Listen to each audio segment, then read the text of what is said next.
Okay, so now, so you understand. So what does this, by the way, before we move on, what does this remove? Do we have to give zakah on our houses that we own?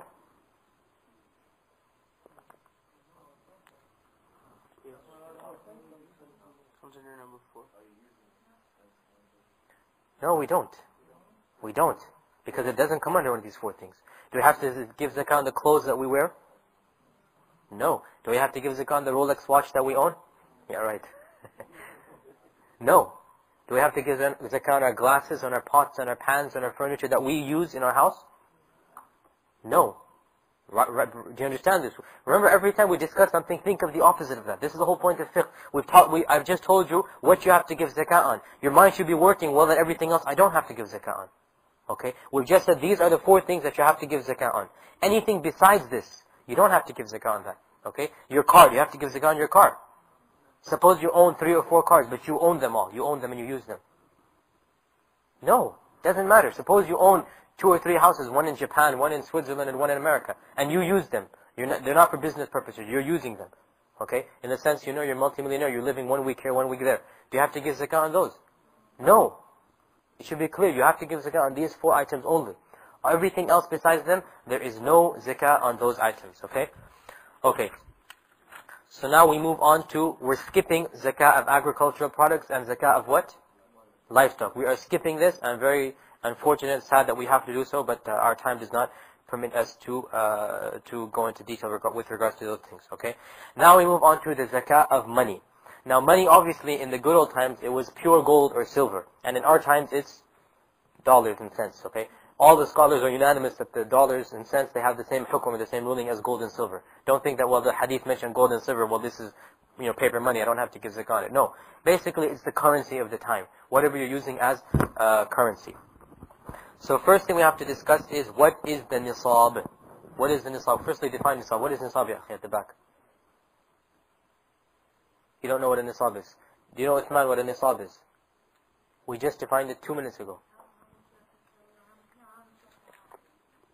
What is the bare minimum that you have to have in order for you to pay zakah? So if you have below the nisab, do you have to pay zakah?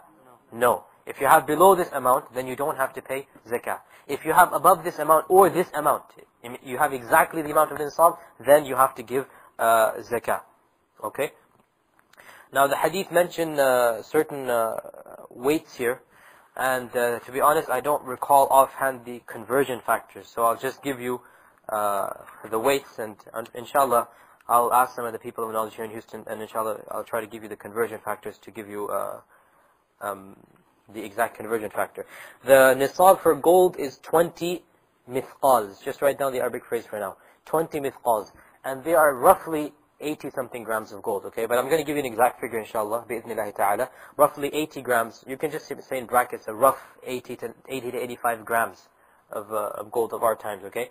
I'll get a more precise figure inshallah in the next lecture, bi'idhnillah. That there are 20 mithqals of gold, okay?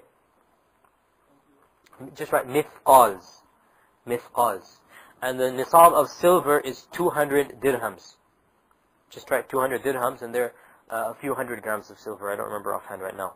A few hundred grams of silver. There are 200 dirhams of gold. If you have 200 silver, 200 dirhams of silver. Naam. Okay.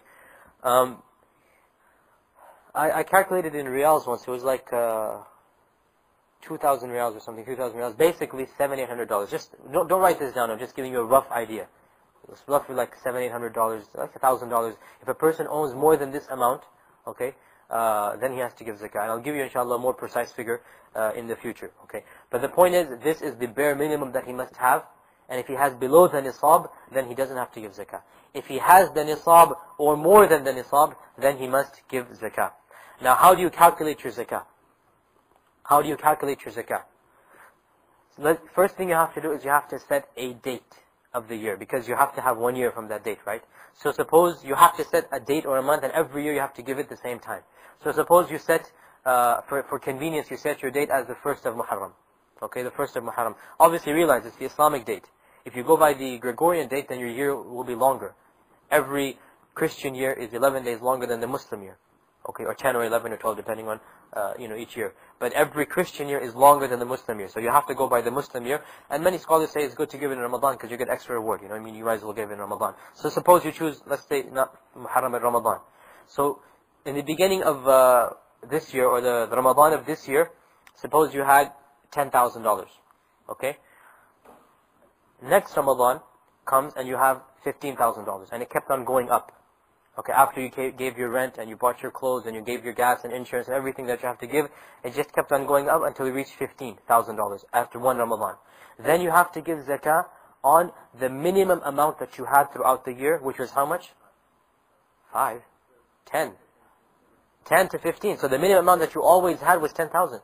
You always had $10,000 in your bank account. Okay? So you have to give the zakah on 10,000, not 15,000. Suppose though, that you started off at 10,000, right? And then something happened. Some operation you had to pay for yourself, for your family. And that went you down, made you go down to 5,000. And then by next Ramadan, you went back up to 15,000. Okay? You had an investment that gave you a lot of money and you got 15,000. How much zakat you have to give now? On 5,000. Basically, what you do, to put it very simply, if you want, to be very simple and yet complicated at the same time, plot out a chart of your money every day. Right? Just theoretically imagine what we're doing. You plot out a chart of your money every day. The lowest point on that chart was the bare minimum amount that you had for 1 year. Okay? So for one whole year, you had at least that amount. You never went below that amount. That is the amount that you have to give your zakah on. Okay? That is the amount that you have to give your zakah on. Not the maximum, but the minimum. And this is the mercy of Allah subhanahu wa ta'ala, that the minimum amount that we had for 1 year that was in our ownership, that is what we have to give zakah on. Okay, so suppose we just started working. Okay, we just graduated out of college, which means our bank account is in 3 digits. Okay, we have like $600 in our bank account at U of H or something, and then you start making a lot of money. By the end of the year, you have, let's say, $30,000. Okay, what do you have to give zakah on? 600 if it's more than the nisab, which I'm not sure how much it is in dollars, but if it's more than the nisab, you have to give it on that. Otherwise, you don't have to give zakah. Next year, you have to now calculate again for that year. What was the minimum for that year? Okay, so every year you have to calculate the minimum that was for that year. Okay, is that clear? Anyone confused? Because it's very important how you calculate your zakah. Okay, obviously you give zakah in money, in the sense that you have to pay money to the poor people. We're going to get to who is deserving of zakah in the next chapter, but that is clear that you calculate the minimum amount for the year, and then you pay concerning the minimum amount. What is the amount of zakah? What is the percentage of zakah? Everyone knows? 2.5%, and this is based on a clear hadith of the Prophet ﷺ that for every 40 dirhams there is how much?